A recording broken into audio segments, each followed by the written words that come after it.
थोडक्यात म्हणजे इंद्राला हे मिळालं नाही, पण तुमच्या आमच्या कल्याणासाठी म्हणून शुकाचार्यांनी सांभाळलं. हे सांभाळलं नसतं तर परीक्षितीचा आचार्य काय म्हणाले, इंद्रा मला हे ज्ञान वर द्यायचं नाही, इथंच ठेवायचं. अरे परीक्षित, आज 7 दिवसानंतर काय व्हायचं ते होईल, पण या जगामध्ये कोणत्याही स्थानाच्या ठिकाणी, कोणत्याही क्षेत्राच्या ठिकाणी माझे भक्त एकत्र झाले आणि त्यांनी हा जर ग्रंथ ऐकला तर त्यांना मरणाच्या भीतीपासून मुक्त होता येणार आहे. हे साधन मी तुझ्या ताब्यात देणार नाही, इथेच ठेवणार. आणि म्हणून हा ग्रंथ त्याला दिला नाही, इतका दुर्मिळ आहे. इंद्राला सुद्धा न मिळालेला ग्रंथ आचार्यांनी तुमच्या आमच्यासाठी सांभाळून ठेवला. शुकाचार्याचं सांगतो, आम्ही नुसते आडनावाचे आहेत बरं, की नादी लागू नका. शुकाचार्याचं सांगतो, नाही आडनावामुळे गैरसमज व्हायचा तुमचा. मी सांभाळलेला नाही हा ग्रंथ. तेव्हा अजून एक या भागवताच्या महात्म्याविषयीचा प्रसंग सांगितला आहे. म्हणाले हा उद्धव म्हणजे भगवान गोपाळकृष्णाचा परममित्र. त्याचा अधिकार काय होता, बृहस्पते प्राप्तनयम प्रतीता. याने जे ज्ञान घेतलं ना तर देवराज बृहस्पतीपासून घेतलेलं एवढा ज्ञानी उद्धव आहे. आणि भगवंताच्या बरोबर सावलीसारखा राहत होता. पण जेव्हा भगवान गोपाळकृष्णाला इथलं कार्य आटोपलं, कोणतं, परित्राणाय साधूनाम आणि विनाशाय च, हे कार्य आटोपलं आणि स्वधामन गमन करण्याची वेळ आली. वैकुंठ आमच्या ब्रह्मादिक देव विमान घेऊन आलेले आहेत आणि विमानात बसून भगवान गोपाळकृष्णाला आता या जगाचा निरोप घ्यायचा अशी अवस्था झाली. हे उद्धवाला लक्षात आलं. उद्धवाने पाय धरले. त्वं तु यास्यसि गोविंद, त्वं तु यास्यसि गोविंद, त्वं तु यास्यसि गोविंद, त्वं तु यास्यसि गोविंद. हे नारायणा, तुला जर या पृथ्वीचा त्याग करायचा असेल तर तू जिथे जाणार आहे तिथे मला घेऊन जा. अगदी हट्टीपणानं, ज्याच्यावर खूप प्रेम आहे तिथे मनुष्य हट्टीपणा करतो. मी काही ऐकणार नाही, माझं एवढं काम. या भावनेनं उद्धवानी कृष्णाचे पाय धरले. व भगवान गोपाळकृष्ण त्याचा तिरस्कार करू शकत नाहीत आणि बरोबर स्वधामामध्ये नेऊ शकत नाहीत. आणि म्हणून त्याला एकादश स्कंदातलं संपूर्ण तत्वज्ञान समजावून सांगितलं. ते आपल्याला एकादश स्कंदातच पाहायचं आहे. असं ज्ञान सांगितलं, परंतु ज्ञानाने तृप्त होईलच असं सांगता येत नाही. आणि ज्याला भक्तीचा रंग लागला तो ज्ञानामध्ये तेवढा एकरूप होऊ शकत नाही. आणि जो एकदम ज्ञानामध्ये गूढ झालेला आहे ना त्याला भक्तीविषयी आसक्ती वाटत नाही. असे हे दोन वेगळे वेगळे समीकरण आहे. देवा काही म्हण बाबा, मला काही या भागवतातल्या तू सांगितलेल्या ज्ञानाने पूर्ण समाधान झालं नाही. अरे तुझ्या उपस्थितीमध्ये, तुझ्या सहवासाचा जो आनंद आहे ना तो या निर्गुण रूपामध्ये ते काय. मग तू असं कर, हा माझा अवतार असा आहे, मी केलं तसं करू नये, मी सांगितलं तसं केलं पाहिजे. हा अवतारच माझा थोडा वेगळा आहे. मी सांगतो तसं कर. हा ग्रंथ घे, भागवत नावा, बद्रिकाश्रमाच्या ठिकाणी जा आणि तिथे जाऊन भगवंताचं नामस्मरण कर. त्या नामस्मरणामध्ये तुला सगळ्या दुःखांचा आपोआप विसर पडेल. आणि त्यातूनही जर एखाद्याला उद्विग्नता निर्माण झाली तर या भागवत नावाच्या ग्रंथातलं कोणतंही पान उघडून पहा, मी त्यात तुला दिसेल. तिरोधाय प्रविष्टोयम. तिरोधान नावाच्या शक्तीचा भगवंताने उपयोग केला आणि भागवत नावाच्या ग्रंथामध्ये जाऊन बसलेले आहेत. म्हणून तेने यं वाङ्मयी मूर्ती प्रत्यक्षा वर्तते हरे. हे भागवत ग्रंथ म्हणजे काय आहे, भगवंताची वाङ्मयीन मूर्ती आहे. एकेका अक्षरामध्ये भगवान गोपाळकृष्ण बसलेले आहेत. जसं आमचे बुधकौशिक ऋषी काय म्हणाले, बुधकौशिक ऋषी, एकैकम अक्षरम पुंसाम महापातकनाशनम. हे तसं सांगितलं. आणि त्यामुळे उद्धवाला नाईलाज म्हणून हा ग्रंथ मस्तकावर घेऊन जावं लागलं. म्हणजे ज्ञान, भक्ती आणि वैराग्य तिन्ही प्राप्त करून देणारा असा हा ग्रंथ असल्यामुळे सूत म्हणाले, शौनकादिक ऋषींनो, हा ग्रंथ तुम्ही 7 दिवसपर्यंत जर ऐकला ना सर्वदा मुक्तिदायकम, तुम्हाला मुक्ती प्राप्त करून देणारा. खरं म्हणजे हा ग्रंथ सनक सनंदनांनी त्याचं महात्म्य नारदाला पटवलं. म्हणलं नारदाची आणि सनक सनंदनांची भेट कुठे झाली? सांगतो म्हणाले, ऐका. एकदा काय घडलं की त्रैलोक्याच्या ठिकाणी सतत परिभ्रमण करणारे नारद महाराज त्यांना असं वाटलं की आपण एकदा तीर्थयात्रेला जावं.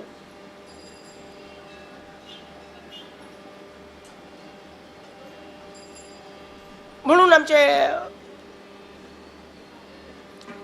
नारद महाराज पुष्करम च प्रयागम च काशीम गोदावरीम तथा हरिक्षेत्रम कुरुक्षेत्रम श्रीरंगम सेतुबंधनम, या क्षेत्रांचे नाव आपल्या लक्षात आले. या सगळ्या तीर्थक्षेत्राला जाऊन आले. पण नारदाचा असा अनुभव आहे की तीर्थयात्रा करून त्यांना कुठेही मनसंतोषकारकम, कुठेही मनाला समाधान लाभलं नाही. काशीला गेले, लोक म्हणतात काशीला गेलंच पाहिजे, जाऊन आले. तिरुपतीला गेले, श्रीरंगम सेतुबंधनम श्रीरंगपट्टणमला गेले, सेतुबंध रामेश्वराला जाऊन आले. पण तिथलं एकंदरीत वातावरण पाहून आमच्यासारखे जे विषयी भक्त जातात ना, ते जिथे जातात तिथे गाठोडं बरोबरच नेतात विषयाचं. तिथे जे गळून पडलेले असतात विषय, ते येणारा जाणारा तिथेच अडकून ठेवतात, भगवंतापर्यंत जाऊच देत नाहीत. एकदा मथुरेला आम्ही गेलो. आमच्या बरोबर काही लोक होते, त्यापैकी एकाने विचारलं का तुम्ही 2-3 वेळेला मथुरेला आले? म्हणलं हो. इथं चांगलं काय मिळतं? म्हणलं पेढा. मरा. अरे घरदार सोडून इथं त्याच्यासाठी आलाय? गावाकडे किती दुकान आहे तुझ्या, पण इथे येऊन सुद्धा आम्हाला पेढाकडेच लक्ष जातं. असं असेल तर क्षेत्राला कशाला जायचं, नाही का? हा अनुभव नारद महाराजांना आला. सगळ्या तीर्थयात्रा करून पाहिल्या, समाधान वाटेना. पण विचार केला की शेवटी भगवंताच्या जिथे अनंत लीला झाल्यानं, आणि शेवटचा जो अवतार आहे कोणता? गोपाल कृष्ण. तर या भगवंताने जिथं लीला केल्या त्या यमुनेच्या काठावर आपण जाऊ. आणि तिथे गेल्यावर त्यांनी स्नान केलं आणि भगवंताचं ध्यान केल्याबरोबर देखिला गे माये यमुनेच्या तीरी, देखिला गे माये.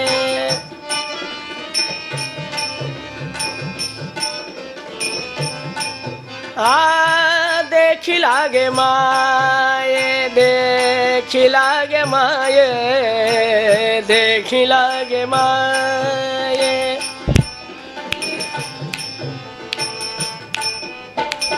देखिला गे माये यमुनेच्या तीरी, देखिला गे माये. काय दिसलं नारदाला? हात खांद्यावरी राधिकेच्या, हात खांद्यावरी राधिकेच्या, देखिला गे माय यमुनेच्या तीरी, देखिला गे माय यमुनेच्या तीरी, देखिला गे माय, देखिला गे माय, देखिला गे माय. आणि त्या भगवान गोपाल कृष्णाचं दर्शन घेतलं, नमस्कार केला. गोपाल कृष्ण भगवान.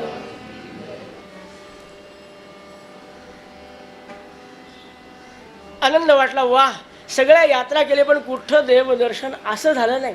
इथे का झालं? आजही गोपिका त्याच प्रेमभावाने रासक्रीडा करतात. यत्र लीला हरेरभूत, तिथे पूतना मारली, तृणावर्त मारला, अगासूर मारला, व्योमासूर मारला, प्रलंबासूर मारला. आणि त्या ठिकाणी अनेक भक्तांना त्याने आपलं खरं स्वरूप दाखवलं. अहो 12 कोस अग्नी निघालेला, प्राशन केला. 12 कोस अग्नी या गोपिकांना आणि गोपांना सांभाळण्यासाठी भगवंताने प्राशन केला. ही लीला ज्या यमुनेच्या काठावर झाली. समाधान वाटलं, आनंद वाटला आणि मोठ्या प्रसन्न मुद्रेने निघालेले आहेत. आणि त्याच वेळेला आवाज आला, अहो नारदा, अरे वरच्यावर काय चालला? खाली या, थोडं खाली या, भेटून जाणं इतक्या लवकर, इतकी गडबड काय झाली? आता म्हणाले 11 वाजत आले, 11:30ला संपायचं, थोडी गडबड तर करावंच लागेल. नाही भेटल्याशिवाय जाऊ नका. आज 12 वाजून यायचे ना.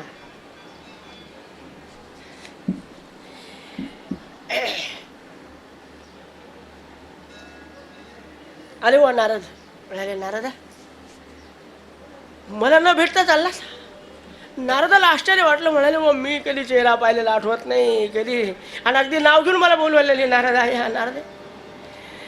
पण मोठे माणसं केली मी ओळखलं नाही असं म्हणत नाही, पाहिलंय कुठेतरी कुठेतरी पाहिल्यासारखं वाटतं. नारद तसं नाही म्हणाले महाराज अहो मला विसरलात तर कसं होईल. अहम भक्तिरिती ख्याता इमौ मे तनयौ मतौ. महाराज माझं नाव भक्ती आहे. अरे वा भक्तीताई नमो नमः.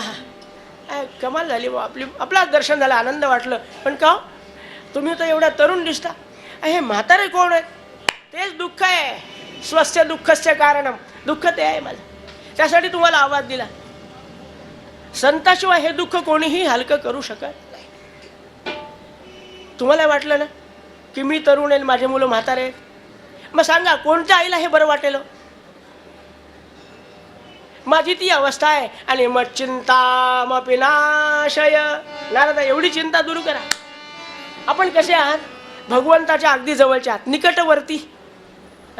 त्यामुळे आपण एवढं दुःख दूर करू शकता. या माझ्या 2 मुलांना, अगं पण यांचे नावं काय. नारदा काय विचारता तुम्ही, तुम्हाला माहिती नाही. ज्ञान वैराग्य कौलिमौ. माझ्या एका मुलाचं नाव आहे ज्ञान, एका मुलाचं नाव आहे वैराग्य. मग हे असे गलित गात्र का झाले. हा कलीचा महिमा. संत आहेत म्हणून भक्ती आहे. भक्ती सायुज्य कारिणी असणारी जी आहे ती संतांनी टिकवली. तुम्हाला भागवत वाचता येऊ का नाही हो, पण एवढं तर म्हणता येईल ना. गोविंद बोलो हरी गोपाल. बोला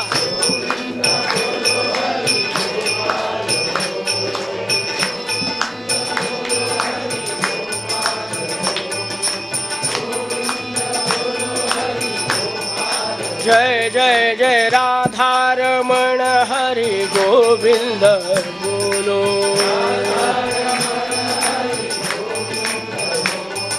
राधारमण हरि गोविंद बोलो. आणि बस संतांनी केवळ नामस्मरणाच्या जोरावर ही भक्ती टिकवलेली आहे. खरं म्हणजे उत्पन्ना द्रविडे साहम. भक्तीनं आपलं आत्मकथन केलंय. उत्पन्ना हा द्रविडे साहम वृद्धिम कर्नाटके गता. आणि क्वचित क्वचित महाराष्ट्रे.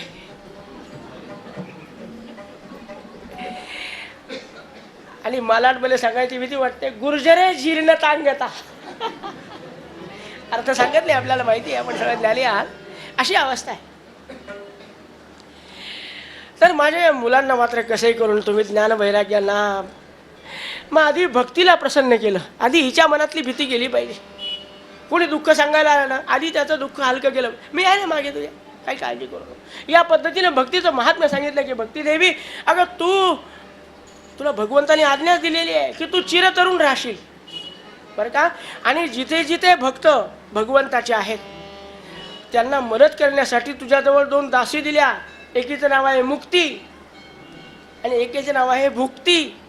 म्हणजे प्रपंचातल्याही अडचणी दूर करणारी आणि सलोकता समीपता स्वरूपता काहीही देण्याची ताकद तुझ्यामध्ये आहे. असं तुला घाबरायचं. अहो मी घाबरले नाही, पण यांचं काळजी करू नको.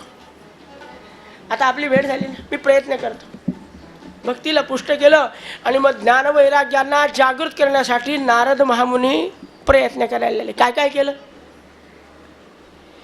वेदामधल्या शास्त्रामधल्या उपनिषदामधल्या चांगल्या चांगल्या ऋचा ज्या आहेत ना त्यासारख्या गाण्यामध्ये येऊन म्हणायला लागलेले आहेत. अख्खी ऋग्वेद संहिता यजुर्वेद संहिता काय कमी आहे नारदाला. सगळे मंत्र म्हणून झाले हो. यांचं तोंड दुखायला लागलं पण ते केस सुद्धा हलायला तयार नाही. कोणाचा ज्ञान वैराग्याचा.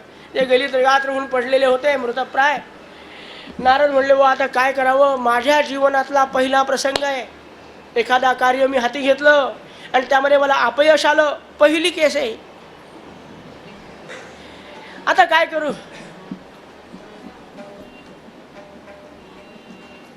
काय करणार शेवटी नारद. भगवंताची प्रार्थना केली की देवा कदाचित माझा अहंकार आला असेल. मला वाटलं असेल की मी ज्ञान वैराग्याला प्रबोधन करू शकतो, पण मी कमी पडलो बरं का देवा, तुझ्याशिवाय हे कार्य होणार नाही, काहीतरी मार्गदर्शन कर. हे म्हणल्याबरोबर आकाशवाणी झाली. नारदा 7 दिवसपर्यंत काहीतरी सत्संग करा, तर या ज्ञानवैराग्यांना जागृती प्राप्त होईल. आता नारद म्हणले, व आता मी सत्संग म्हणजे काय करू? आमच्या समर्थाच्या अपेक्षेप्रमाणे नामस्मरे निरंतर, ते जाणावे पुण्य शरीर, महादोषांचे गिरीवर, राम नामे नास. असं माझं सतत नामस्मरण चालू आहे, मग वेगळा सत्संग करण्याची. पण आता भगवंताने सांगितलं काय करावं? मग नेहमी आपल्याला प्रसंग पडला, आपल्याला जर काही अडचण आली तर आपल्यापेक्षा ज्येष्ठ श्रेष्ठ लोकांना विचारलं पाहिजे. असं म्हणतात, असं वर्णन आहे भागवतामध्ये की अनेक ऋषींच्या आश्रमामध्ये गेले. अत्री ऋषी, जमदग्नी, भरद्वाज, गौतम, ज्यांचं नाव आपण चुकूनच घेतो असे दुर्वास, सगळ्यांच्या आश्रमात जाऊन नारदांनी प्रश्न विचारला, का महाराज असं कोणतं साधन आहे की ज्यामुळे ज्ञानवैराग्याला जागृत सांगा बरं. मला संतच सांगू शकतात, दुसरं कोणी सांगू शकत. पण हे कोणी उत्तर देऊ शकले नाही. नारदाचं परिभ्रमण चालूच आहे. आता परिस्थिती अशी आली की नारद दिसले की ऋषी पळायला लागले. मग पळताना कोणता वेळ धारण करतील काही सांगता येत नाही. नारद आले की ऋषीमुनी पळायला लागले. म्हणले व करू काय आता, कुठे जाऊ? शेवटी आले हिमालय पर्वतावर, जिथे गंगा माता सप्त स्रोतातून वाहते ना, अशा त्या गंगा मातेच्या पवित्र कुशीमध्ये आले. आणि ज्या ठिकाणी पाहिल्याबरोबर सनक, सनंदन, सनातन आणि सनत कुमार चारही मानसपुत्र बसलेले होते. आणि काय करत होते? गोविंद हरे गोपाल हरे राधारमणू गोविंद हरे गोविंद. बोला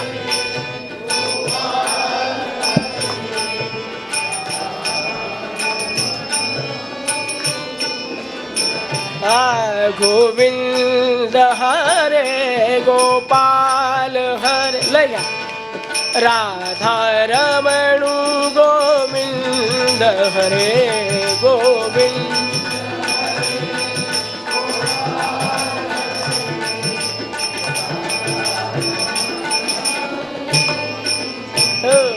गोपाल कृष्ण भगवान.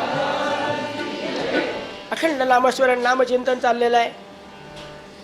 सत्संग करत होते. प्रश्न विचारायचे आणि उत्तर मिळवायचं. ज्याला ज्ञान मिळवायचं ना, त्यांनी काय काय केलं पाहिजे? तद्विधी प्रणिपातेन परिप्रश्नेन सेवे. असं ऐकायला कोण आहेत? एकाने सांगायचं, तिघांनी ऐकायचं, आलटून पालटून. सत्संगाचा कंटाळा येऊ नये हे सांगायचे त्यामध्ये.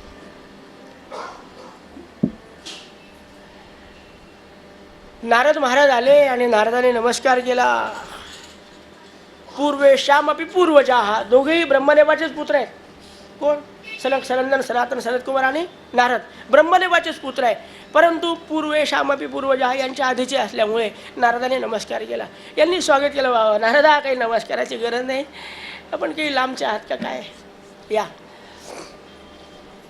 इकडच्या तिकडच्या गप्पा झाल्या. परंतु या चौघांच्या लक्षात आलं, कथम ब्रह्मंडीर मुखः मुखम च परिशुष्यता. महाराज, आपली अवस्था पाहून असं वाटतं की आपल्या मनात काहीतरी दुःख आहे. सांगा बरं आम्हाला, स्वस्य दुःखस्य कारणम. काय कारण आहे? अहो, दुःख असावं पण कोणाला? कोणाला? ज्याचा संसार आहे त्याला. तुम्हाला काहीच नाही ना. एवढं घर मोडलं, पावसाळा आलेला आहे, कौलार, काही पंचायतच नाही ना तुम्हाला. हातात चिपल्या घेतली की चालले फिरायला. मग तुम्हाला काळजी कोणाची आहे? सांगा बरं. तुमचं जे दुःख असेल ते आम्ही निवारण करू. आणि नारदाने सांगितले की महाराज, माझं काही दुःख नाही, पण मी प्रवास करता करता भक्तीताई भेटल्या आणि त्यांचे 2 मुलं आहेत. एकाचं नाव ज्ञान आहे, एकाचं नाव वैराग्य आहे. ते मृतप्राय होऊन पडलेले आहेत आणि त्या दोघांना जागृत करायचं आहे. मी परमेश्वराची आराधना केली. त्यांनी सांगितलं की 7 दिवसपर्यंत सत्कर्म कर. महाराज, आपल्यासारखे ज्ञानी आता मला दुसरीकडे कोणी भेटणार? सगळ्यांना भेटून आलो. काय सगळ्यांनी पलायनवाद स्वीकारला. पण आपण मात्र असं करू नका, कृपा करून माझ्या प्रश्नाचं उत्तर द्या. आणि त्यांनी सांगितलं की नारदा, कमाल आहे बघ तुमची. अहो 7 दिवसपर्यंत कोणतं सत्कर्म करावं सुचलं नाही तुम्हाला? नाही काय, श्रीमद्भागवतम शास्त्रम. अहो त्यांना भागवत ऐकवायचं. कोणाला? ज्ञानाला, वैराग्याला. आपोआप ताटकन उठून बसतील. झोप लागलेले माणसं सुद्धा गजर झाल्यावर ताटकन उठून बसतात. ताटकन उठून बसतील. म्हणजे काळजी करू नका. काय ऐकवायचं म्हणाला? भागवत. तुम्हाला क्षमा करून क्षमा मागतो आधी. हा भागवत नावाचा ग्रंथ मीच ऐकलेला नाही. आता असं करा, तो ग्रंथ तुम्हीच ऐकवा. म्हणजे लाद देव लधा देव लधानेवाला साथ देव. पण संतांना ह्या सगळ्या गोष्टी स्वीकारायची सवय असते. काय हरकत नाही नारदा. त्या ज्ञानवैराग्यांच्या जागृतीसाठी मी भागवत करायला तयार आहे. कुठं करायचं? आपण सांगाल तिथे. मग आपण आनंद वनात जाऊ. बद्रिकाश्रमाचाच एक भाग आहे. नाना ऋषीगणा किरणा बसलेले आहेत, निवास करतायत. सुंदर अशा झाडांच्या सावल्या पडलेल्या आहेत की पावसाळ्यात सुद्धा पावसाचे थेंब खाली येत नाहीत. पूर्वी इतके झाडं असायचे, आता चित्रात पाहावे लागतात. तर तेव्हा आपण जर तिथे राहून म्हणजे मांडव टाकायचं काम पडू नये यासाठी सांगितलेलं आहे. नारद, आपण उद्या सुरू करू भागवत कथा. म्हणाले आज काय अडचण आहे? तुम्हालाही अडचण, मलाही अडचण नाही. आपण केव्हाही विहंगम मार्गाने जाऊ शकतो. पण तुम्ही त्या कालावधीमध्ये अनेक लोकांना सांगा. आपण स्वतः ऐकल्यापेक्षा अनेकांना ऐकवल्याचं वेगळं पुण्य आहे. ह्या जगामध्ये सगळेच पापी आहेत भरलेले. कमी जास्त प्रमाण असेल पण सर्वजण बरबटलेले आहेत. तर कोणी मला भागवताची गरज नाही असं वाटण्याचं काही कारण. तुम्ही तुमच्याकडून सांगा. ज्याला यायचं ते येतील, ज्याला नाही यायचं तर नाही येऊ द्या. पण तुम्ही तुमच्याकडून सांगा, उद्या प्रारंभ करू. आणि मग काय महाराज नारद निघाले. प्रत्येक आश्रमात जाऊन सांगितलं, प्रत्येक वस्तीमध्ये जाऊन सांगितलं की उद्या ब्रह्मदेवाचे मानसपुत्र सनक सनंदन सनातन सनत कुमार यांचं भागवत आहे. आणि आपण या नारदाचं निमंत्रण असल्यावर महाराज इच्छा नसणारे लोक सुद्धा आले. पाहू तर खरी काय आहे भागवत. सर्वजण आलेले आहेत. सनक सनंदांना नमस्कार केला. आवाहन केल्यावर तेही आले. कशावर बसले हो? एक मोठी विशाल अशी शिळा पडलेली आहे, त्याच्यावर बसलेले आहेत. खरा वैराग्य संपन्न लोकांना मला उशी पाहिजे, मला गादी पाहिजे, त्याच्यावर नरम पाहिजे, त्याच्या खाली कडक पाहिजे. नाही महाराज शिळेवर बसले आणि कथेला प्रारंभ करणार. सर्व लोक बसलेले तरी कोण कोण होतं? पहिल्या पंक्तीला अत्रिर वसिष्ठश्च वनश्च गौतमो मेधा तिथिर देवल देव रातव. अत्रि नावाचे, गौतम नावाचे, जाबाली नावाचे, भरद्वाज नावाचे, तुमचे आमचे जेवढे गोत्र आहेत, धोत्र नसले तरी गोत्र आहेत आपल्याला. हे सगळे समोर पहिल्या पंक्तीत बसलेले होते. आणि ह्यांना पाहून आनंद वाटला. अनेक देवदेवता त्या ठिकाणी विराजमान आहेत बरं का. आणि कथेला प्रारंभ करायचा. पण सनक सनंदन म्हणाले, हे बघा कथेला तर प्रारंभ करू, पण माझी पद्धत आहे. म्हणाले जोपर्यंत भगवंत इथं आलेलेच असं वाटत नाही तोपर्यंत कथेला प्रारंभ होणार नाही. मग नुसतंच बसायचं नाही, भगवंताचं भजन करू. त्याला तेवढंच आवडतं. म्हणाले मद्भक्ता यत्र गायन्ति तत्र तिष्ठामिना. मला सांगून ठेवलं जाईल. नाहम वसामी, कुठे? वैकुंठात राहत नाही, कुठे राहत नाही. मद्भक्ता. आपण सर्वजण एकत्र भगवंताचं भजन करू. अहो भक्तांमध्ये पुष्कळ प्रकार आहेत. 4च सांगितले. आर्तो, जिज्ञासो, अर्थार्थी, ज्ञानीच. परंतु त्यातला एखादा जरी अर्थ असेल तर त्यासाठी भगवंताला यावं लागेल. सर्वांनी प्रयत्न करायला काय हरकत आहे. गोविंद बोलो हरी.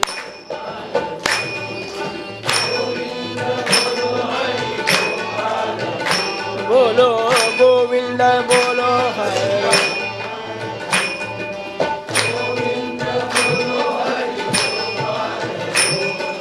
राधा रमण हरि गोविंद बोलो. जय जय जय जय राधा रमण हरि गोविंद.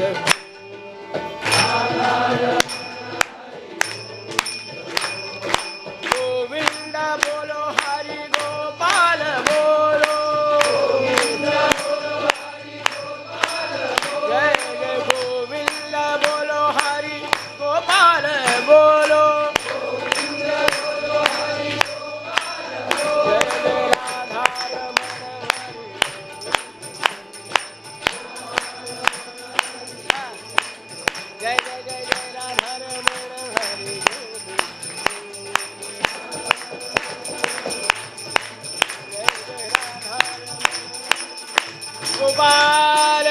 भगवान.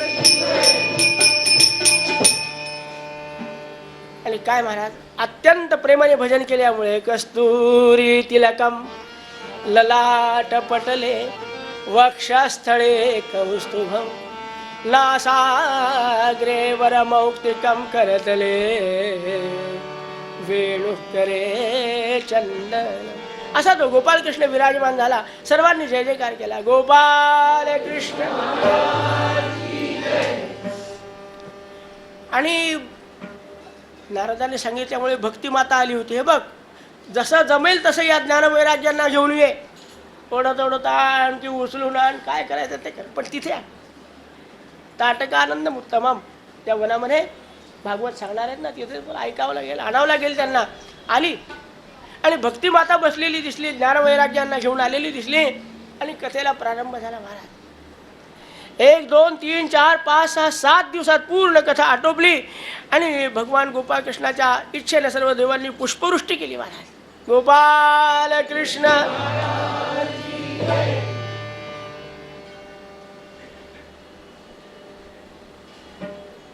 झालं काय की या कथेच्या श्रवणामुळे ज्ञान वैराग्य नाचायला लागले अक्षरशः.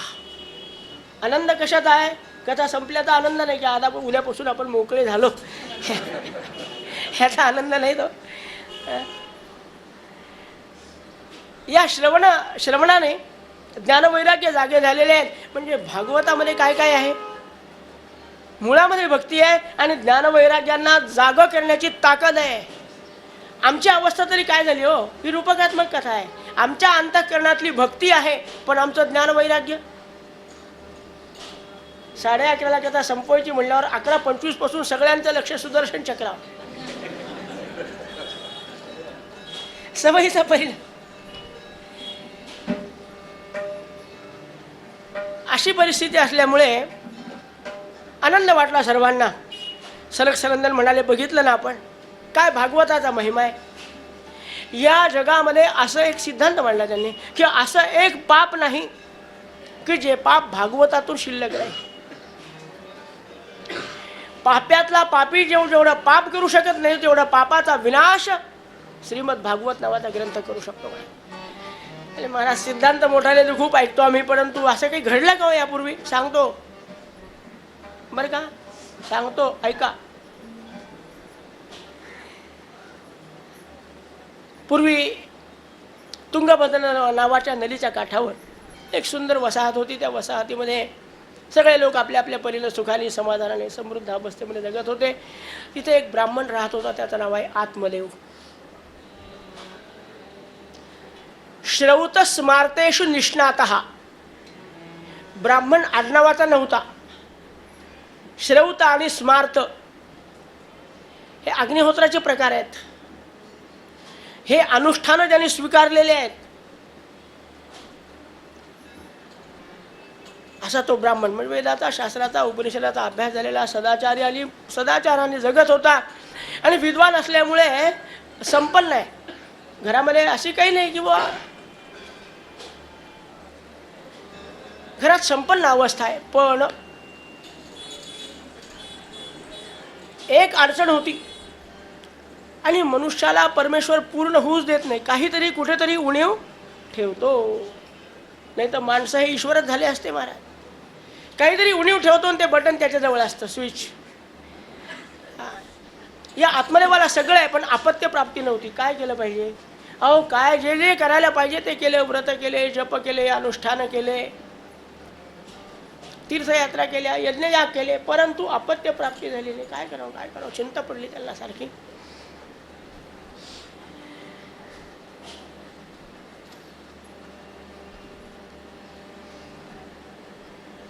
एक दिवशी बिचारे त्या कंटाळले. करावं काय?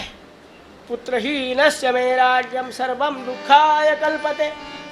या दुःखातून बाहेर कसं पडावं काही समजत नाही. आज अगदी वैराग्य प्राप्त झालं. कोणकोणतं वैराग्य असतात ते आपल्याला माहिती आहे. वैराग्य प्राप्त झालं आणि निघाले गावाच्या बाहेर. काहीतरी विचित्र विचार करून बाहेर पडले. परंतु परमेश्वराला ज्याला वाचवायचं असेल ना, त्याला मरू देत नाहीत. एका सरोवर तळ्याच्या काठापाशी आले. विचार आला असेल मनात काहीतरी की एकांत आहे, तळं आहे, खोल दिसतंय, दुसरं कोणी पाहणारं नाही, आपण आपली जीवनयात्रा, कदाचित असा विचार असेल. आणि त्याच वेळेला संन्यासी महाराज दिसल्या बरोबर. अन्यथा शरणं नास्ति त्वमेव शरणं मम तस्मात् कारुण्य भावेन रक्ष मां परमे. सद्गुरुनाथ महाराज अगदी साष्टांग नमस्कार केला. संन्यासी पाहिला आणि या आत्मदेव नावाच्या ब्राह्मणाने साष्टांग नमस्कार केला. काय असतं, संत अधिकारी असावेत आणि जीवाला पश्चाताप झालेला असावा. या दोन्ही गोष्टी एकत्र आल्या की त्या जीवाचं कल्याण झाल्याशिवाय राहत नाही.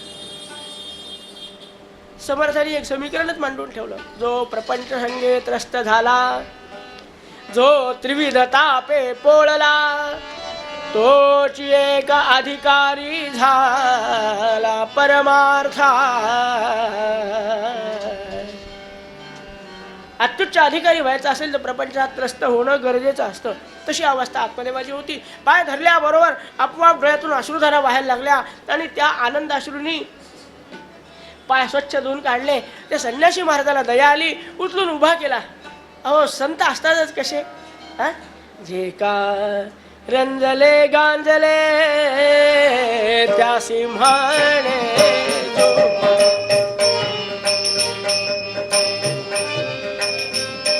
गांजले त्या सिंहाने जो आपुले, जे का रंजले गांजले त्या सिंहाने जो. क्या बात है. नमस्कार केल्यावर अतिशय दया मनामध्ये उत्पन्न झाली. उचलून उभा केला. अरे बाबा, तू तर चांगला विद्वान वाटतो, तेजस्वी वाटतो, गायत्रीचा उपासक वाटतो. असं असताना एवढा तुला पश्चाताप करायचं काय कारण आहे? महाराज, बस आधी मला शब्द द्या की माझी मनोकामना पूर्ण कराल, तरच पायावर तो डोकं उचलतो, अन्यथा उचलत, अन्यथा शरणम नास्ति. आता कोणाकडे जाणार नाही. अरे पण काय पाहिजे तुला? बरं, सगळे पण अपत्य प्राप्ती नाही. संन्यासी महाराज त्या काळची पाहिल्याबरोबर तद्भालाक्षरमालाम, त्याच्या कपाळावरच्या त्या कोणीतरी लिहून ठेवतं म्हणे ना 5वीच्या दिवशी, ते वाचलं सगळं आणि सांगितलं की अरे अरे अरे ब्राह्मणा, तू खूप विद्वान आहेस, खूप अनुष्ठानं केले, खूप वेदांचा उच्चार केलेला आहे, पण सप्त जन्मावलिस्तुभ्यं पुत्रं नैवच नैवच. या जन्मात काय तुला 7 जन्म पुत्र होणार नाही. म्हटलं हे सांगायला तुम्ही काय करायचे? अख्ख्या गावातल्या सगळ्या लोकांच्या कुंडल्या मी मांडतो, कोणाचं काय केव्हा होणार हे सुद्धा मी सांगतो, आणि मला मुलगा होणार नाही त्याला सांगायला तुम्ही काय घ्या संता? मग तुमचे पाय कशासाठी धरायचे? संतांचे माणसं पाय कशासाठी धरतात?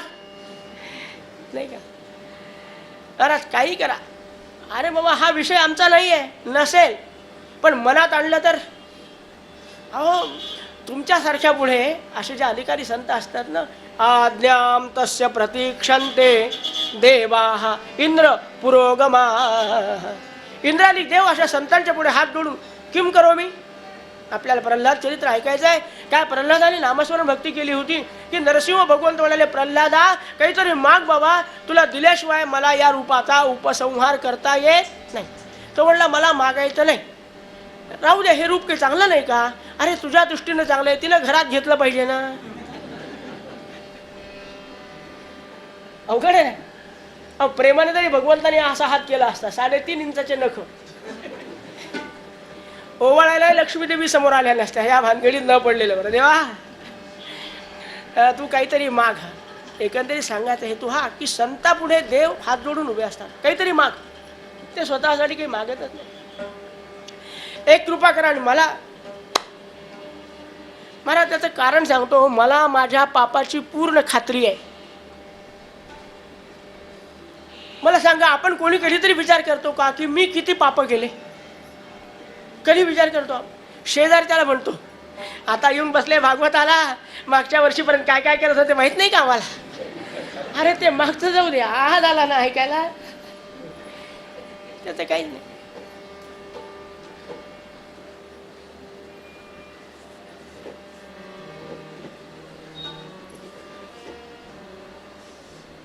तेव्हा म्हणाले, महाराज मी इतका पापी आहे की या मया पाल्यते धेनू, खूप गायी पाळल्या, दष्टपुष्ट होतात, चिमटा घेतला तर रक्त निघतं अशा गायी आहेत, पण वासर होत नाहीत.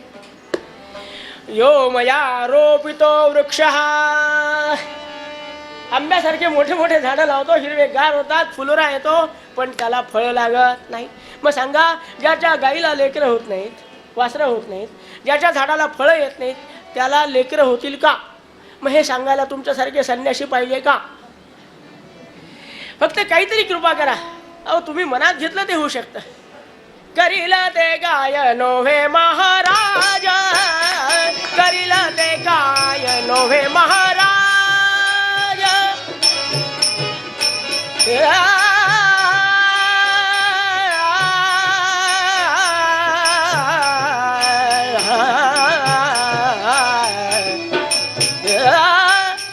करील ते काय नोव्हे महाराज, परिपाहे बीज शुद्धांगी,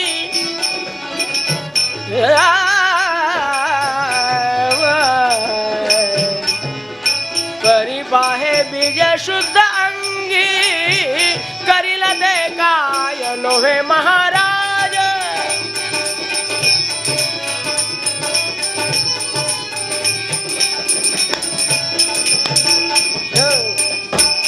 संतांनी मनात घेतला तर महाराज वाटेल ते करू शकतात.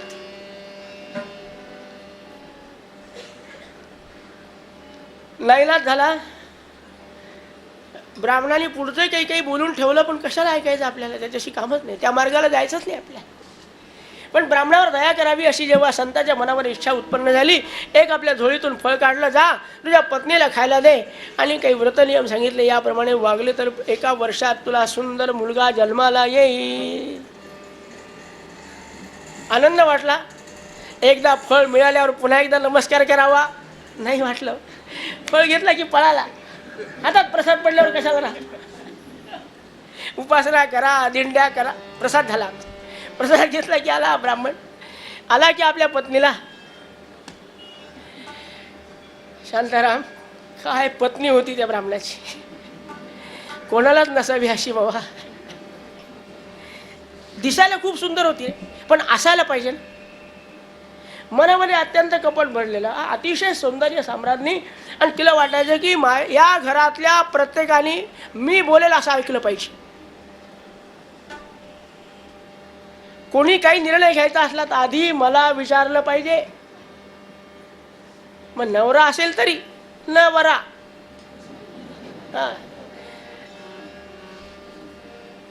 अशी ती पत्नी. फळ आणून दिलं, भारी, अतिशय हुशार. तिचं सांगतो,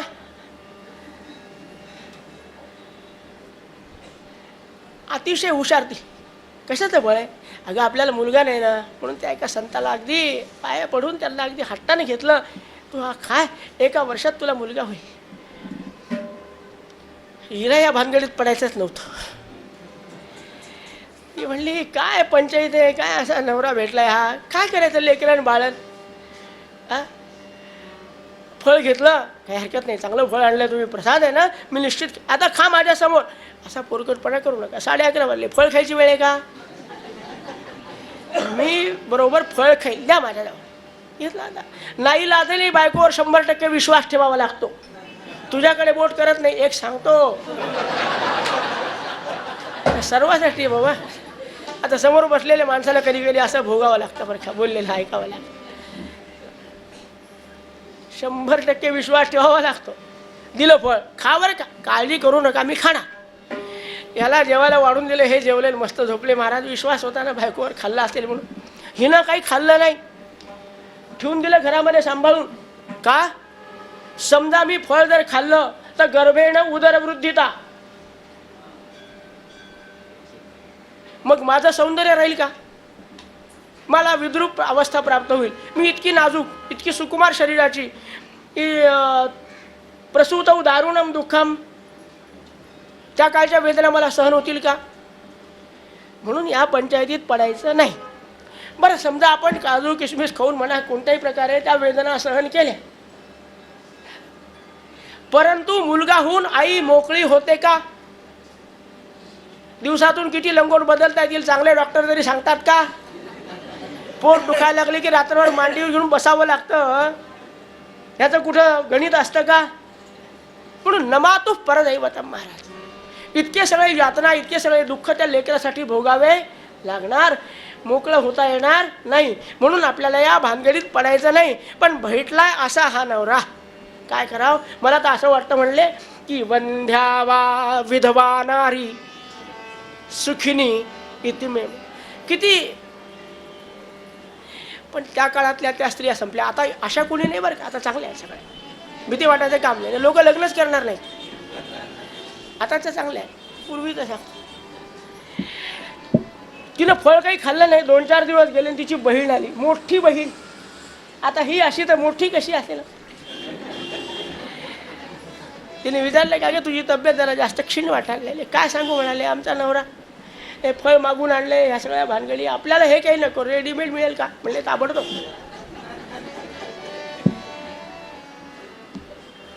सध्या मला 2 महिने गेले आणि देव असा आहे म्हणले, नको त्याला नको त्या वस्तू देऊन टाकतो. आता आमच्या घरात खायला नाही प्यायला नाही. 1 वर्षात आम्ही लेकराला खालचे कपडे घेतो, दुसऱ्या वर्षी वरचे कपडे घेतो. एका वर्षात घेता येत नाही सगळं, अशी अवस्था. परंतु 8 झाले, आता 9 पोटात. पण तू काळजी करू नको, मी माझा मुलगा तुला देईल, पण तू माझ्या पतीला दे, तुझ्या घरात भरपूर आहे. ठीक. अलिखित करार बहुतेक 100% पार पडतात.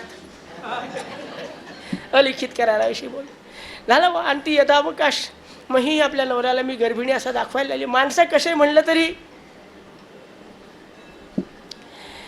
आणि ती प्रसूत झाल्यावर तिनं लेकरू रात्री आणून दिलं. नीनं सकाळी नवऱ्याला उठल्यावर सांगितलं की अहो तुम्ही बाबा झाले ना, काय सुंदर लेकरू झालं, याला माहिती नाही केव्हा झालं. साखरपान वाटत बसला गावभर, लेकरू कोणाला झालं, साखरपान कोण वाटत. हिनं सगळं नाटक केलं. पण शेवटी जे निसर्गाने दिलेलं आहे ते काही माणसाला कुठून मिळवता हे नाही. थोड्या वेळामध्ये तिला रडावं लागलं. नवऱ्याला बोलून घेतलं, महाराज गावभर साखरपानं वाटता, पण नुसतं नव नास्ती कुचे मम. लेकराला पाजण्यासाठी दुधाची व्यवस्था माझ्या भगवंतांनी दिलेली आहे. म्हणले हे असं तर कधी ऐकवात आलेलं नाही. अरे तो किती ठिकाणी सांभाळतो कोण? आदिनारायण म्हणा, भगवंत म्हणा. जननी जठरी रक्षियले मन, जननी जठरी रक्षियले मन, सोसुनी पंचही प्राण रामा तू माझा.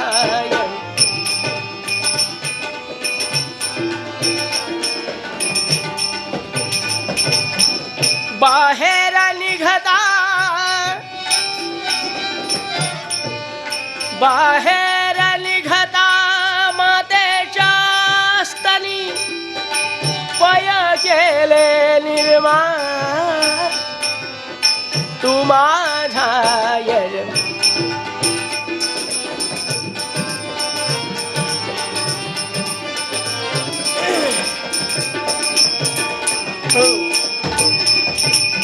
असा जो भगवंत प्रत्येक ठिकाणी सांभाळतो. तुझ्या बाबतीत असं का झालं असेल? पाप जाऊ, व्यवस्था काय करता येईल, पर्याय आहे का? ते म्हणले वा, सहस्त्र कोटी यातनेला अनंत कोटी उपाय. मग म्हणाले आता काय सांगू, अन्यथा शरणम नास्ती. आत्मदेव आपल्या बायकोला म्हणतो अन्यथा शरणम नास्ती त्वमेव. हे बा म्हणाले काळजी करू नका, माझी बहीण प्रसूत झाली, पण तिच्या लेकराचं काय झालं माहिती नाही. आता लेकरू तिच्या जवळ नाही, खरं सांगायचं नाही, खोटं बोलल्याशिवाय राहायचं नाही. पण तिला जर आपण इथे आणलं तर आपल्या लेकराची सोय लागेल. म्हणले ताबडतोब आणा. ठेवून घेतलं आणि वाढवायला लागलेली आहे. पण ते फळ महाराज गाईला खाऊ घातलं होतं. 4 महिने गेले, गाय प्रसूत झाली, तिला एक सुंदर मुलगा झाला, त्याचं नाव गोकर्ण ठेवण्यात आलं. या आत्मदेवाच्या पत्नीचं नाव धुंधुली होतं, तिच्यापासून उत्पन्न झालेल्या मुलाचं नाव धुंधुकारी असं ठेवण्यात आलं. आणि काय अत्यंत पापमूर्ती झाला. 2, 4, 8, 10, 12, 15, 18 वर्षाचा झाला. काय वेळ लागतो का कथेमध्ये लहानचं मोठं व्हायला? गोकर्णाला मात्र काशीला ठेवलं होतं. गोकर्ण पंडितो ज्ञानी, गोकर्ण विद्वान पंडित बनला. आणि आमचा हा धुंधुकारी नको नको ते कर्म करणार. पैसा मिळाला की जायचा, आपली हौस फेडून यायचा. पैसा मिळाला की जायचं. संचितार्थो विनश्यती. ब्राह्मणाच्या घरातला पैसा किती दिवस टिकणार? आत्मदेव म्हातारे झाले, यज्ञयागाला जाणं बंद झालं. आई वडिलाला मारायला लागला, झोडायला लागला, मंगळसूत्रापर्यंत जाऊन पोहोचला की करायचं काय बाबा असताना तुला ते दे मला. एक दिवशी योगायोग असा की हा गोकर्ण आला होता काशी यात्रेवर. शिकायलाच होता, जाऊन आलेला होता. आज घरात बसलेल्या सगळ्या गावामध्ये त्याचा सत्कार झाला, हे झालं. हा घरात बसलेला असताना धुंधुकारी आला. बाबा पैसे द्या. आईला धन मागायला लागला. देत नाही म्हटल्यानंतर आजूबाजूला बोलायला लागला. हे ऐकलं आणि गोकर्ण मात्र एका क्षणामध्ये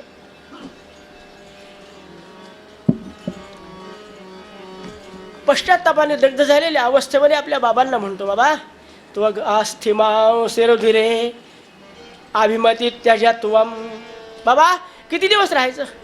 कशामध्ये? घरामध्ये किती दिवस राहायचं? आणि घरामध्ये किती दिवस राहिल्यानंतर खरे सुखी व्हाल? नाही होणार. आता घरातलं सुख जेवढं भोगायचं तेवढं भोगलं. नाव, लौकिक, कीर्ती, संपत्ती, पत्नी आणि मुलं हे सगळं झालेले आहेत. आता यापेक्षा प्रापंचिक सुखाच्या भानगडीत न पडता एकच काम करा. वनम गतो यद हरिमाश्रयेत. अरण्यात जा आणि भगवंताचं चिंतन करा. तेच तुम्हाला खऱ्या अर्थानं सुख. आणि काय असतं माहिती का? बालाद अपि सुभाषितम ग्राह्यम. आपल्या मुलाला सांगितलं, त्याला काय समजतं? माझे काय उगाच पांढरे झाले का? नाही. बालादपि सुभाषितम ग्राह्यम. या न्यायानं आत्मदेवाने एका क्षणामध्ये ग्रहाचा त्याग केला. तुकाराम महाराज म्हणाले, म्हणून तुम्हाला आनंद वाटतो अशी बायको मिळाल्याचा. कशी होती?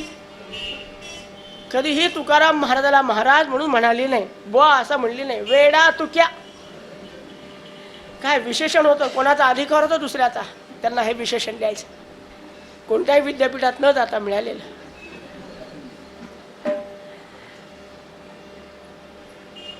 पण एकदा एकाने विचारलं तुकाराम महाराज, का महाराज कसं काय? ते म्हणाले, अरे वा, माझ्यासारखं आनंदी कोणी नाही. म्हणले, महाराज घरात अशी परिस्थिती, एक क्षण तुमच्याशी धड बोलत नाही बायको. खरं म्हणजे त्यांनी गोड बोलावं आणि त्या बोलतात म्हणून माणसं स्वयंपाकघराजवळ देवघर ठेवतात. तिच्याशी बोलायला पुन्हा देवघरातून उठून जायचं काम नाही. तिथेच स्वयंपाकघर, तिथेच देवघर. करायची देवाची पूजा आणि बडबड सहस्त्र शीर्षा नाही पुरुषा.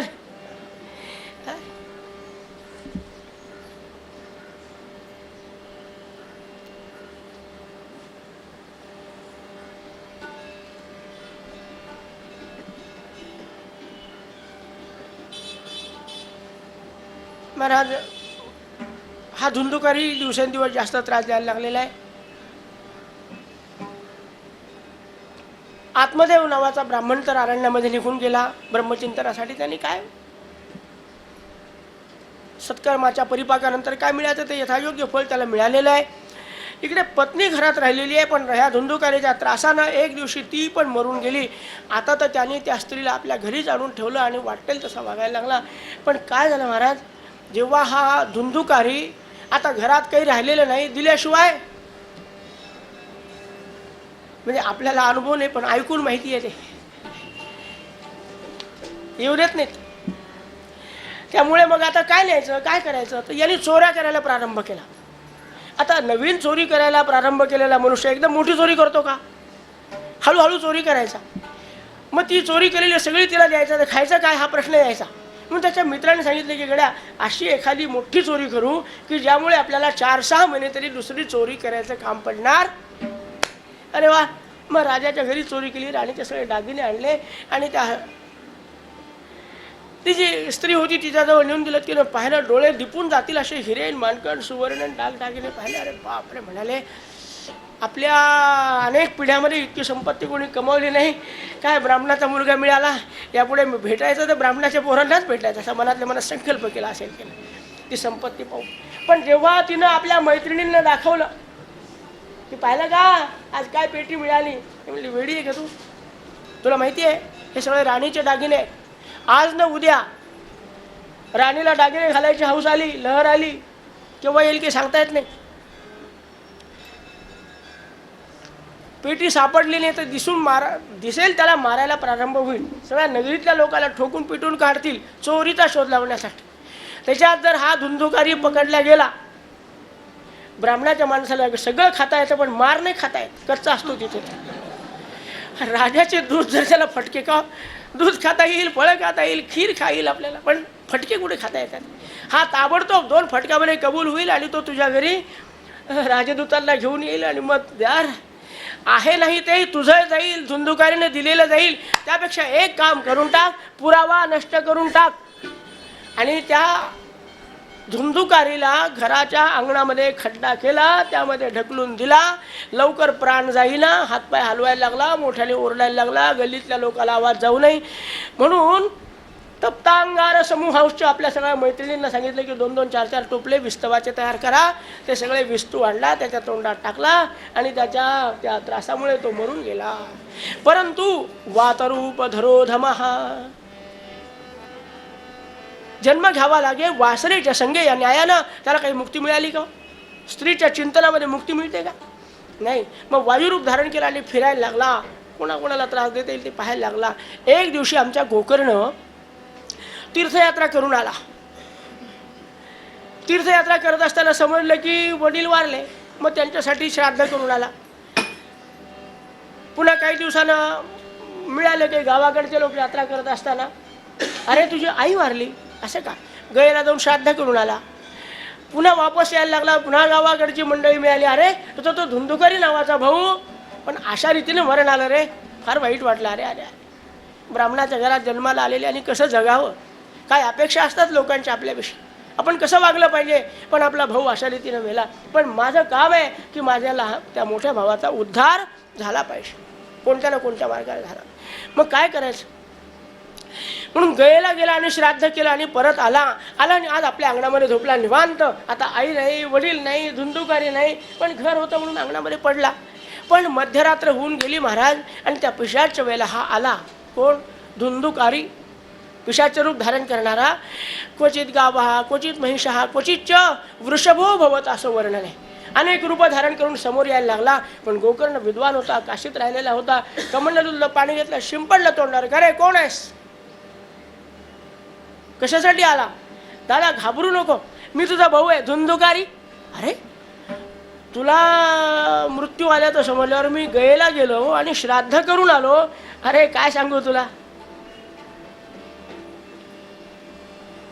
कर्मणा नास्ति संख्या मे, मी इतके पाप केले की त्याची कुठे गणती नाही. आणि म्हणून गया श्राद्ध शतेनपि, तू एकदा नव्हे 100 श्राद्ध जरी गयेला जाऊन करून आलास तरी मला मुक्ती मिळणार, इतके पाप केलेले आहे. पण बाबा गोकर्णा, तेव्हा अनेक लोकांनी सांगितलं, कोणाचं ऐकावं वाटलं नाही. पण आता मात्र असं कर, या सगळ्या योनी भोगल्या मी खूप, आता एकच कृपा कर की बस यद्गत्वा न निवर्तन्ते, तिथं जाण्याची व्यवस्था लाव. खूप कंटाळा आला आहे, अतिशय पश्चाताप झालेला आहे. आपला भाऊ आहे, काहीतरी करायला पाहिजे, उद्या भेट पाहू आपण. गोकर्णाने काय केलं, दुसऱ्या दिवशी सकाळी रोज सूर्योदयाच्या आधी स्नान करत असे, बरोबर अर्घ्य प्रदान करत असे. गायत्रीचे अनेक अनुष्ठानं केलेले होते. आज अर्घ्य प्रदान केले आणि सूर्यनारायणाला थांबवलं. तुभ्यम नमो जगत साक्षीं, सूर्यनारायणा थोडं थांब, माझ्या भावाने किती पाप केले हे तुला माहिती आहे. एकादश स्कंदात वर्णन आहे की 24 लोक आहेत ज्यांना भगवंताने नियुक्त केलं, काय लिहिण्यासाठी, आपले पापकर्म लिहिण्यासाठी. त्या 24 जणांची नियुक्ती आहे, ते आपण एकादश स्कंदात पाहू. पण सूर्यनारायण असं एकही पाप नाही की जे तुला माहिती नाही. तर अशा या माझ्या पापी भावाचा उद्धार कर असं मी कधी म्हणणार नाही. पण त्याच्या उद्धारासाठी मी काय करू एवढं सांग.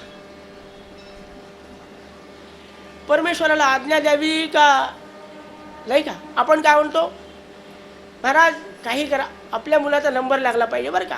हा, नंबर लागला पाहिजे. 100 रुपयाचे पेढे वाटले, त्यांना काय पेढे मिळत नाही.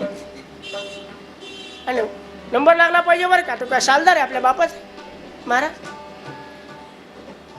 प्रेमात राम रमतो, प्रेमाला मोलना जगा माझी. भगवंताला मागायचं असेल तर प्रेमानं मागितलं पाहिजे, बोलायचं असलं तर प्रेमानं बोललं.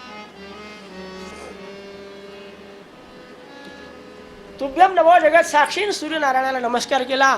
एक क्षणभर सूर्य थांबला.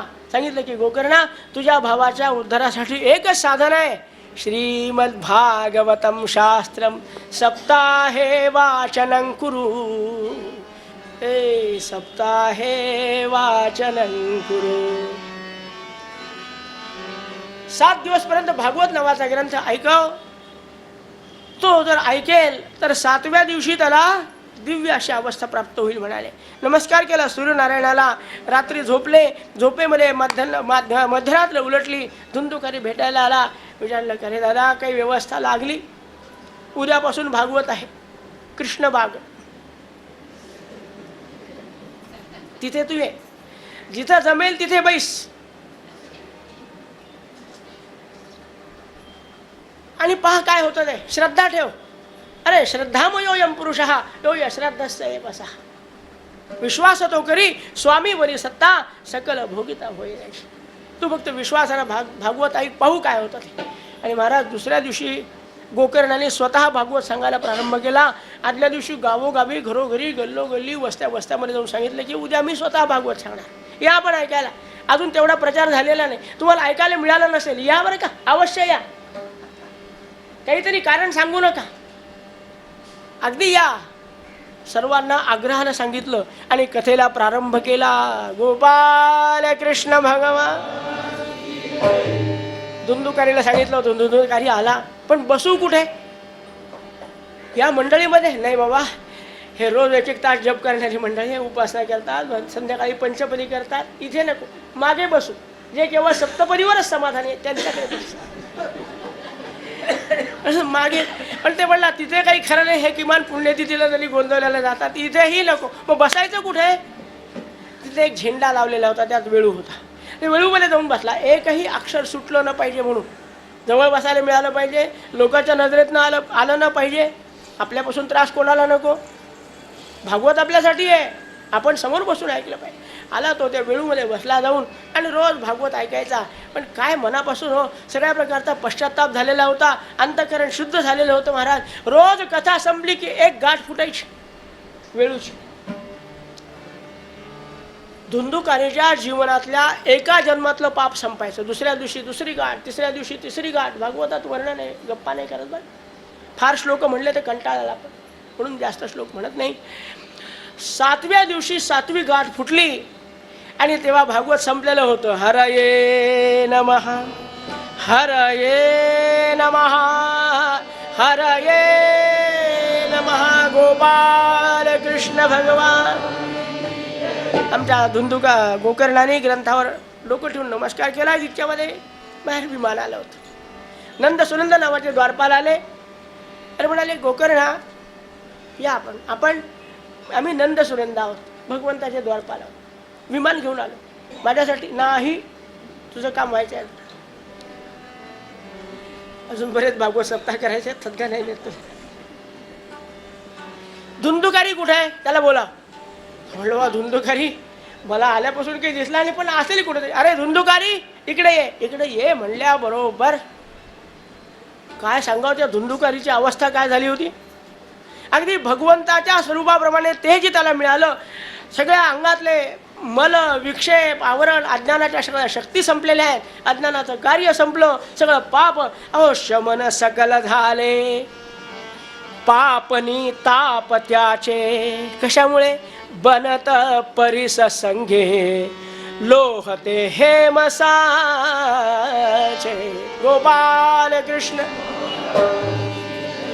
7 दिवसाच्या कालावधीमध्ये सगळे पाप आणि ताप ज्याचं शमन झालंय, असा पवित्र पितांबर परिधान केलेला, अंगावर सूर्याप्रमाणे अंगकांती असणारा धुंदुकारी समोर आला. दादा नमस्कार करतो, मी धुंदुकारी. अरे काय रंग, काय रूप, आकार काहीच राहिलं नाही, सगळी तुझी कृपा. या ग्रंथाचे आशीर्वाद की माझे सगळे पाप आणि ताप सगळं संपलेलं आहे. आता बस, आता या परत उरलो नाही काय. नंद सुनंद म्हणाले, आता जास्त बोलू नका, 11:15 सुद्धा वाजून गेलेले, विमानात बसा. हो महाराज, धुंदुकारीने नमस्कार केला ग्रंथाला पुन्हा एकदा, गोपाल कृष्ण नमः, आणि निघालेत. धुंदुकारी पुढे आणि नंद सुनंद मागे. ज्याला न्यायचं असतं ना त्याला असंच करावं लागतं. हो, आपल्याला कृष्णाला इथं आणायचं होतं, वरून तो किती लोक गेलो त्याला म्हणायला, तेव्हा तो सुखासुखी आला, फुकट येतो. याला न्यायचं होतं तर नंद सुनंद मागे आहेत. धुंदुकारी विमानात जाऊन बसला आणि नंद सुनंद बसणार इतक्यात गोकर्णाने आवाज दिला, आहे नंद सुनंदांनो इकडे या.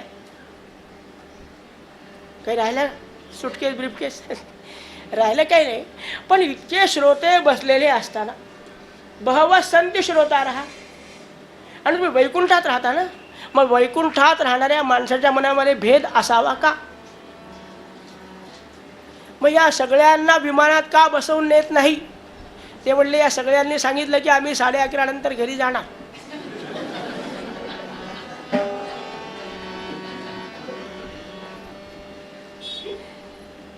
गोकर्णा, अंतःकरण जेवढं पवित्र व्हायला पाहिजे ते फक्त धुंदुकारीचं झालं. आणि त्याचं कारण असेल तर त्याला एकट्याला पूर्ण खात्री होती की मी अत्यंत पापाचा मूर्तिमंत पुतळा आहे. काय केलं आयुष्यभर? धनसुत कांता निशिधीनी चिंता, धनसुत कांता निशिधीनी चिंता, लोभ मोह आणि वार करी मज विषयातून याता, करी मज विषयातून याता, करी मज विषयातून. शास्त्रे कथिती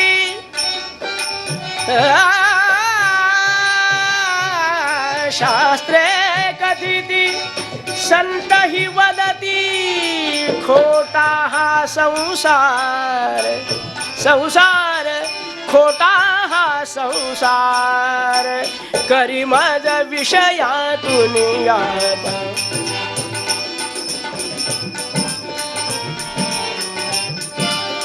करी मज विषयातून याता.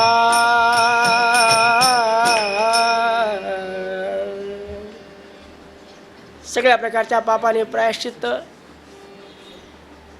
अंतःकरण दग्ध झालेलं आहे. अशा त्या धुंदुकारीचा उद्धार झाला. पण गोकर्णला वाईट वाटून घेऊ नको, पुन्हा तू असं कर, कार्तिक शुद्ध नवमी ते पौर्णिमा या कालावधीमध्ये तू भागवत सांग. आणि तेव्हा जे श्रोते अंतःकरणापासून आपल्याला मुक्तीच मिळाली पाहिजे अशा आशेने बसतील ना, त्या सर्वांना तुला विमानात बसून बरोबर नेण्याची संधी प्राप्त होणार आहे. पुढे असं वर्णन आहे की कार्तिक शुद्ध नवमी ते पौर्णिमा या कालावधीमध्ये म्हणून 3 भागवत सप्ताह अत्यंत प्रसिद्ध आहे. एक आषाढ शुद्ध नवमी ते पौर्णिमा, ज्यावेळेला गोकर्णाने धुंदुकारीसाठी भागवत सांगितलं, आणि नंतर कार्तिक शुद्ध नवमी ते पौर्णिमा ते भागवताच्या उद्धारासाठी गोकर्णाने सांगितलं. आणि प्रौष्ठपदी नागवाचा जो भागवत सप्ताह असतो, भाद्रपद शुद्ध नवमी ते पौर्णिमा, ज्याला प्रौष्ठपदी असं म्हणतात, हा सनक सनंदनांनी सांगितलेल्या भागवताचा काळ आहे. सनक सनंदन सनातन सनत कुमार यांनी जे पहिलं भागवत सांगितलं त्याचा तो कालावधीमध्ये. म्हणून या 3 कालावधी अत्यंत पवित्र आहेत. असा हा भागवताचा ग्रंथ सांगितला. धुंदुकारीचा उद्धार झाला. कशासाठी कथा सांगितली? हेतू काय आहे की पाप्यातला पापी, आपण आजपर्यंत इतके पाप निश्चितच केलेले नाहीत, नाही तर इथं यावं वाटलं असतं का? भागवत ऐकायला बसावं वाटलं असतं का?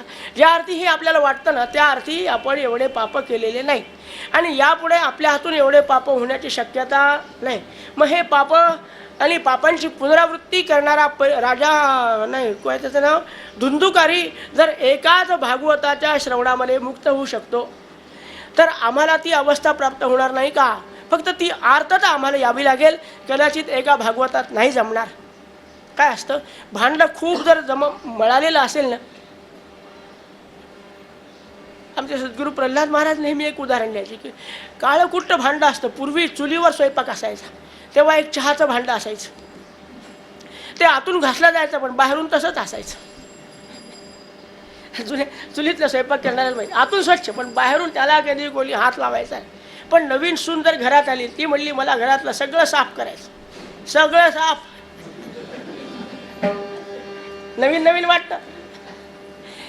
अहो तिने किती घसाडे मारले तर एका घसाड्यात ती काढू शकेल का? ती पितांबरी लावा की श्वेतांबरी लावा एका घसाड्यात.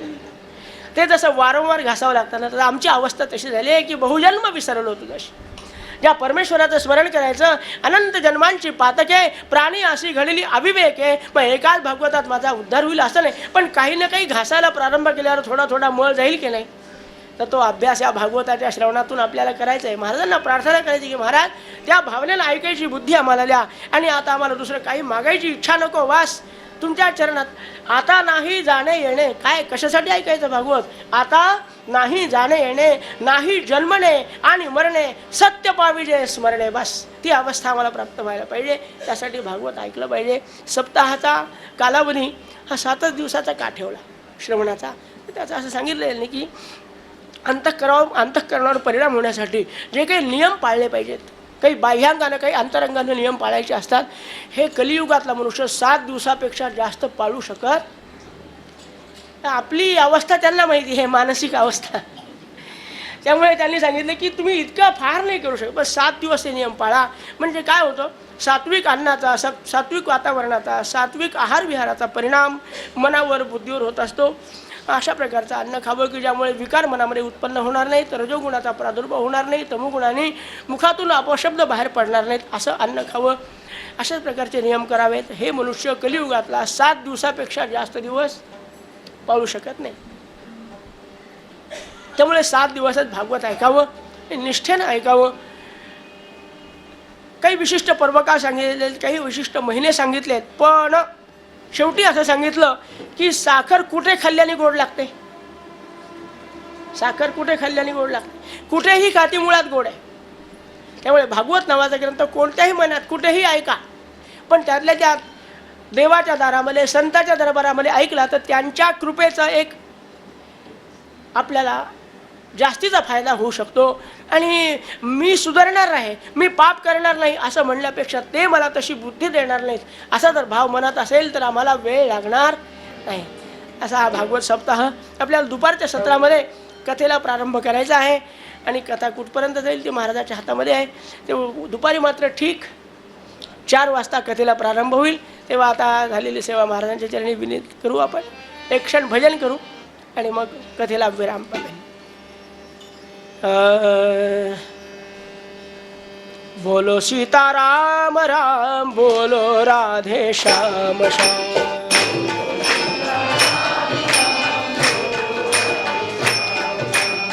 बोलो सीताराम राम, बोलो राधे श्याम श्याम.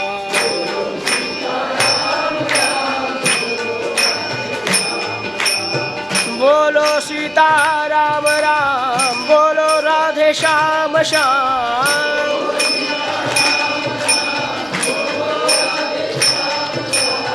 बोलो सीताराम राम, बोलो राधे श्याम श्याम.